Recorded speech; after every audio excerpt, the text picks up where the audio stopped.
Hey yo, what's up guys? Today we are going to be talking about many things involved with introductory genetics. We're mostly going to be talking about small-scale mutations, and we'll see where this leads, and I hope you guys enjoy it. So starting off here with duplications and deletions. So as shown here on the screen, we have a deletion event here, duplication, and inversion, which is going to lead on to my next the next thing that I talk about on the next slide. So right here, looking at deletion, this gene here looks pretty large, and as you can see, it has moved on to this location here, and now it's actually smaller. And in this case, it's actually gone entirely. So this entire gene has disappeared, and now this is what it looks like in the end. In this case, a duplication has occurred. Here's the gene right here, and you can see this more darkly colored part here is the duplication. So this entire thing is duplicated, and it's inserted itself. And so this is what it ends up looking like here.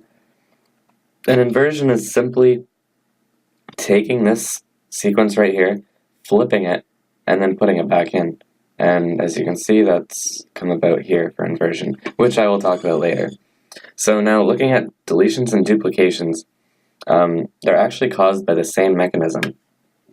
And they are due to recombination of regions of the chromosome that are homologous, but non-allelic. So in cases of unequal crossing over, duplications and deletions will occur. So if a deletion occurs, then a duplication has occurred, and if a duplication occurs, then a deletion has occurred. So you can see that if one side here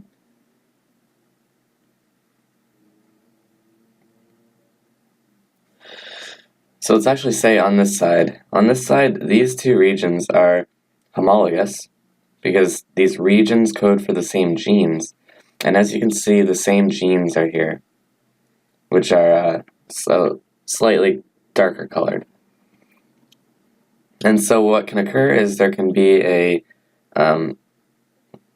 crossing over of genetic information, and if a crossover occurs and these regions are allelic, so the same gene is here, then this part will come over here, assuming that these are different chromosomes, which they're not in this case, but just for an example, this part would come over here, this part would come over here, and it would be a fair swap. It would be a balanced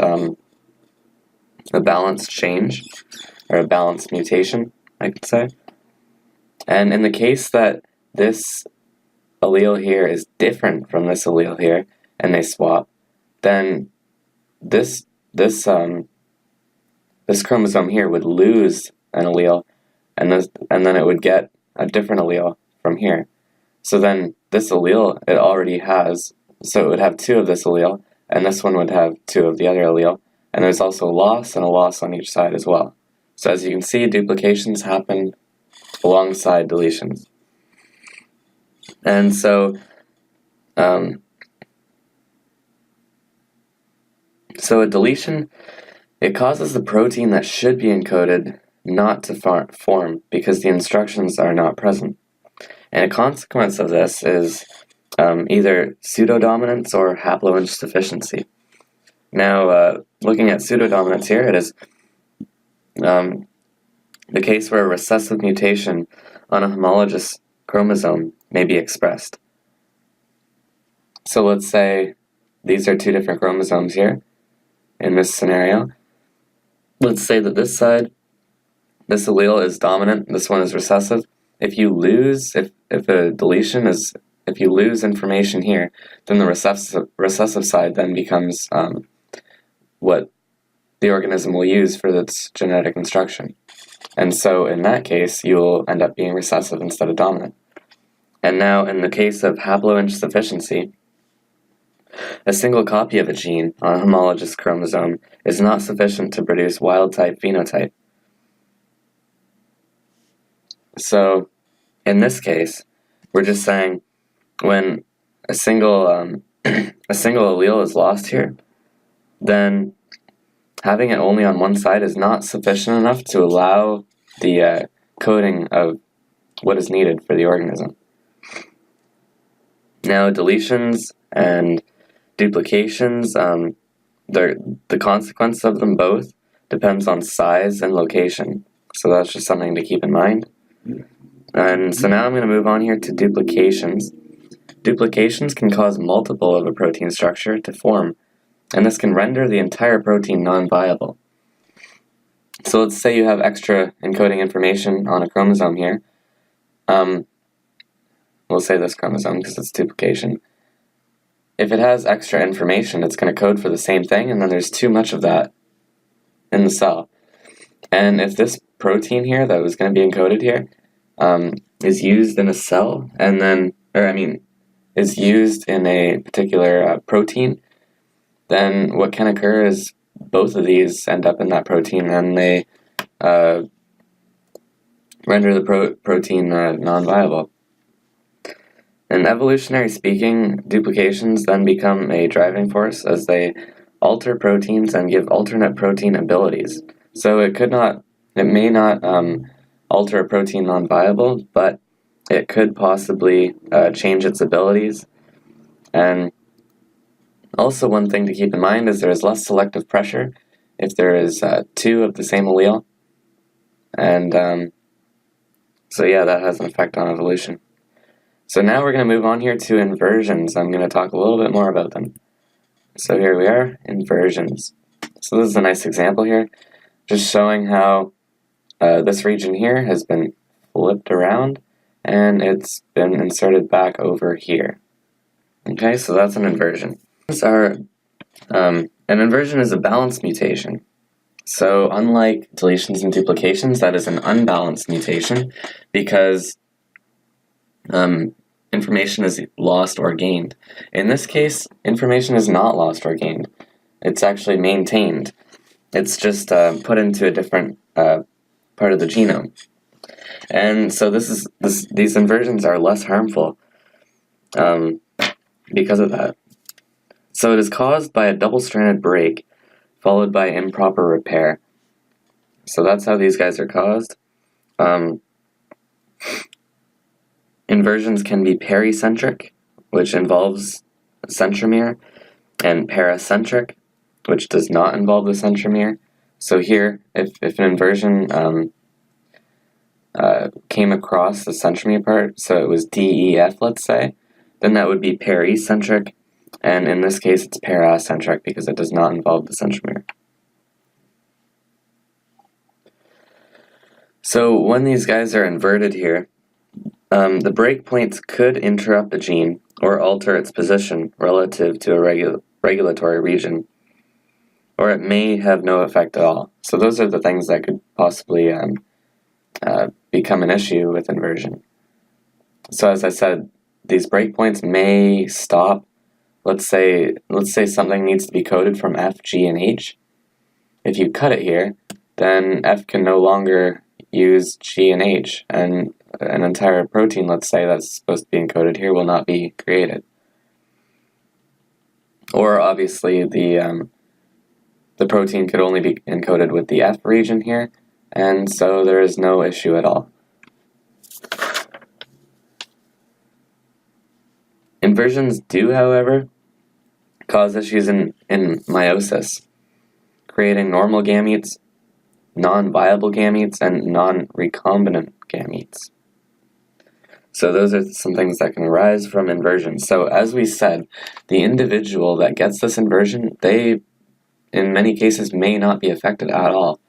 But the offspring of that individual will be affected. So each chromosome, actually, each of our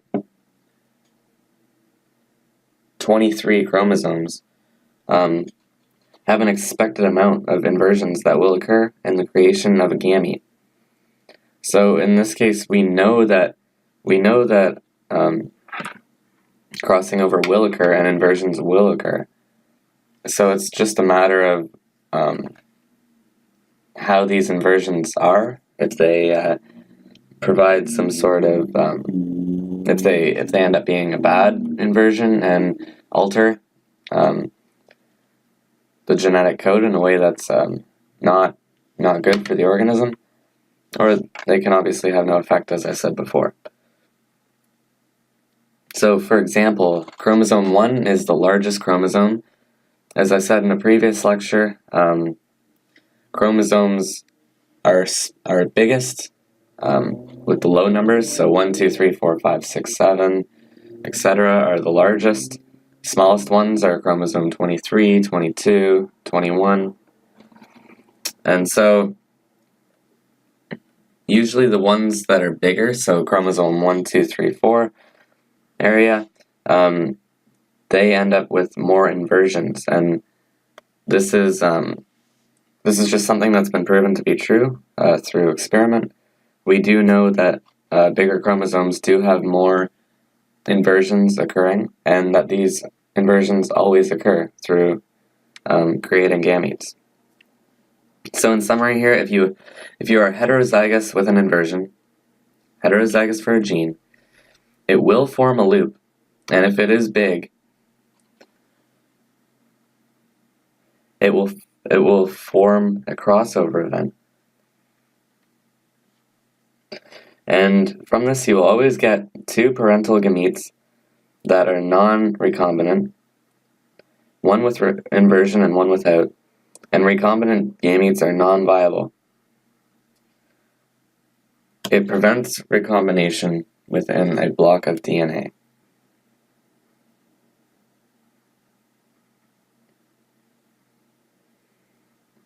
So here I'm just saying, let's say that, of course you guys know that this is the same chromosome, it's just a difference in this area here. But let's say that these were different chromosomes, they're homologous. If there is an inversion here, what the other chromosome will do is it will distort its shape to have every section across from each other. So as you can see, F is across from F, I, G, oh, that's not across from each other. So this chromosome will actually alter its shape to have G across from G. And so it usually forms a loop. And with this looping, gametogenesis occur, and this is where you end up with two parental gametes that are non-recombinant, one with inversion and one without. And these recombinant gametes are non-viable. So now moving on here to a interesting example of, now moving on here to translocation, actually. So this is translocation here. So what is occurring is it is a movement of DNA from one place to another. So this DNA is moving here, and this DNA here is moving over here. And as you can see, this little piece is now over here, and this big green piece is now over here. And that is a simple translocation. So now I want to move on to a specific example of translocation that's very prevalent and well known in the world today. So here, we'll check it out. And that's Robertsonian translocation. So right here is Robertsonian translocation. It occurs from breakage and fusion between the long arms of two acrocentric chromosomes. The short arms fuse separately. These guys here fuse separately, creating a fragment that usually gets lost in mitosis and meiosis. As it says here, it's usually lost. And therefore we have basically lost a chromosome. And so you can imagine, well, hey, you have this one large chromosome and you have lost a chromosome, and we know that from previous lectures, this is a case then of monosomy. And we know that in most monosomy, well, like almost all monosomy occurrences, the organism is non-viable.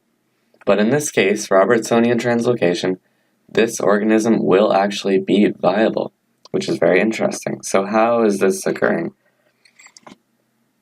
Well, the carrier is usually phenotypically normal because P arms of chromosomes carry ribosomal DNA that is also found elsewhere in the genome. So this information that's here, that ended up here, is actually redundant information. So losing this was not a very big issue for the individual that has this, and therefore they can survive with this translocation.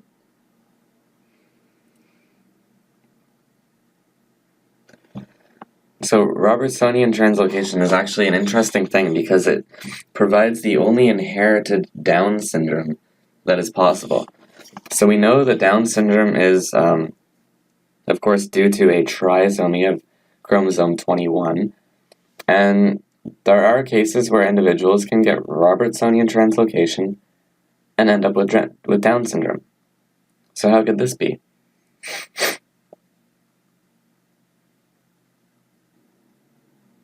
Well, let's think that this chromosome here is actually, if you really think about it, it is basically, the amount of information in it is basically 2 chromosomes. So if this is passed on in a gamete, this chromosome right here, and it fuses with another gamete that is normal and has 1 chromosome, considering this one is basically 2, you actually end up with 3 chromosomes, basically, in the daughter cells of this fusion of gametes. And in that case, if it is chromosome 21 that is involved here, and you have extra information for chromosome 21, then you do have Down syndrome.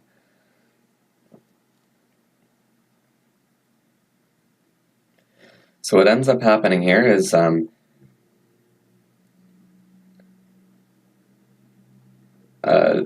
individual ends up with reduced fertility.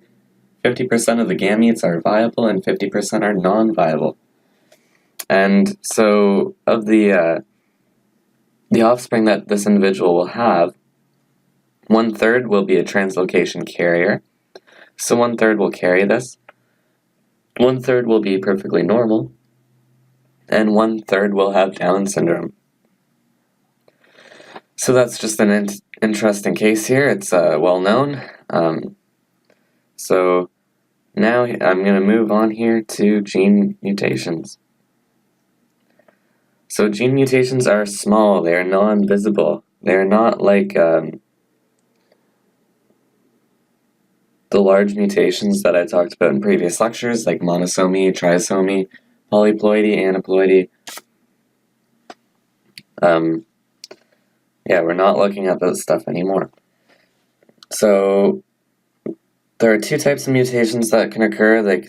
Mutations can occur in somatic cells, so that's a somatic mutation. Somatic mutation is just normal cells in the body, and through mitosis, the mutation leads to mosaicism, which I've talked about in previous lectures. Also here, there is germline mutations, which is regarding the reproductive cells, and this leads to mutations that are passed on to the offspring. They can either be fully passed on or not passed on. So now I know you all know that mutations are significant in evolution, and here's just an interesting case of something that can occur that has an evolutionary aspect to it that's kind of interesting. One major mutation that can become very prevalent is a mutation in a DNA proofreading mechanism. Now think about that for a little bit. Once mutated, it gives rise to more mutations very fast. It is a good way for organisms to gain resistance. So if you think about that, it's a way that organisms can build mutations much quicker and possibly get through some sort of resistance, such as an antibiotic resistance for some sort of viroid of some sort. It creates single nucleotide differences when that proofreading mechanism does not work. And the single nucleotide differences can cause missense mutations, which are mutations that will change one codon, and silent mutations that have no effect on codons whatsoever. So shown here is a point mutation. It's basically a mutation that happens at one single location, and that is the same as a single nucleotide difference. In this case, if an A went to a C here, and this is the reading frame, these three codons would be read. I'm not exactly sure what this codon codes for the respective amino acid, but considering the change is not in the wobble position, I would assume that this mutation is going to alter the amino acid that comes from it, and so this would be considered a missense mutation. It changes the amino acid that is expected. Now let's say that this is the reading frame here, these three, TGA and TGC, and the mutation here changes. This could be a silent mutation because it's in the wobble position and the amino acid may not be different from the amino acid that it's coding for now. So with this mutation,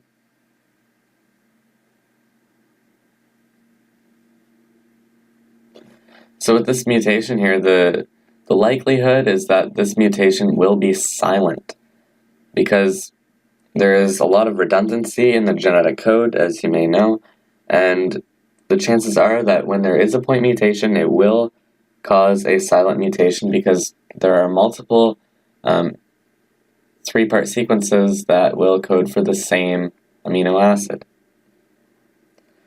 And therefore it has more of a resistance effect and almost no effect on evolution.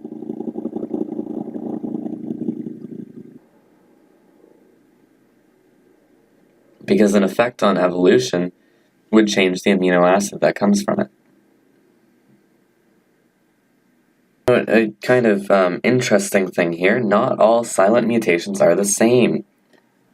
Well, if a mutation codes for the same amino acid, well then that amino acid will be produced and the protein will be the same.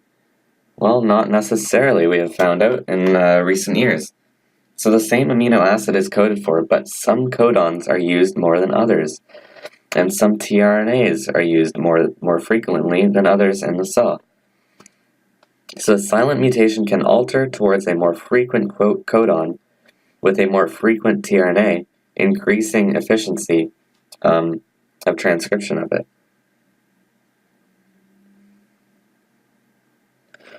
Translation. Or it can alter towards a less frequent and lower efficiency.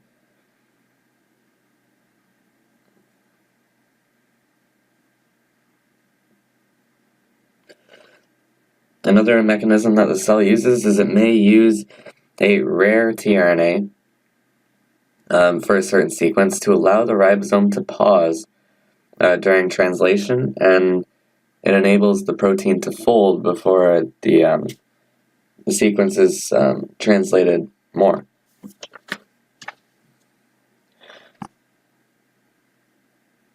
An organism also actually often cluster these codons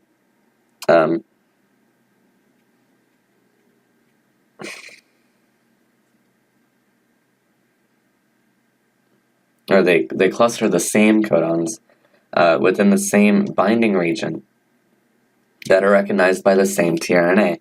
And this allows for quick recharging of tRNA and quick expression. So that's a very interesting case. Now, last thing here with gene mutations, I just want to say that in the case where something is inserted or deleted, as shown here on the screen, this can cause a change in the frame the reading frame. And this can cause a whole slew of issues, as you may imagine, because imagine your reading frame is CTG here, and you move it one over, now you're reading TGA. And that encodes for a completely different amino acid. This amino acid will be different, and the next amino acid will be different, and most amino acids will be different. Frameshift mutations are very problematic. Now, think one thing that may occur very often with a frameshift mutation also is a nonsense mutation that leads to a premature stop codon. And as I said here, this is an insertion, so a T was put in here, deletion. The A is gone in this case. And just one thing to note, some interesting information, things that are transcribed the most tend to be mutated the most. And insertions and deletions are most often due to strand slippage during replication. So you can imagine that we have two strands here. We have two strands, and in the process of replication, polymerase comes down the two strands. And come apart, and amino acids are put in. But imagine if the strands re-anneal in spots that allow it to re-anneal, but it was not supposed to re-anneal in that spot. Well, then insertions and deletions may occur. And I hope you guys learned something today, and thanks for watching.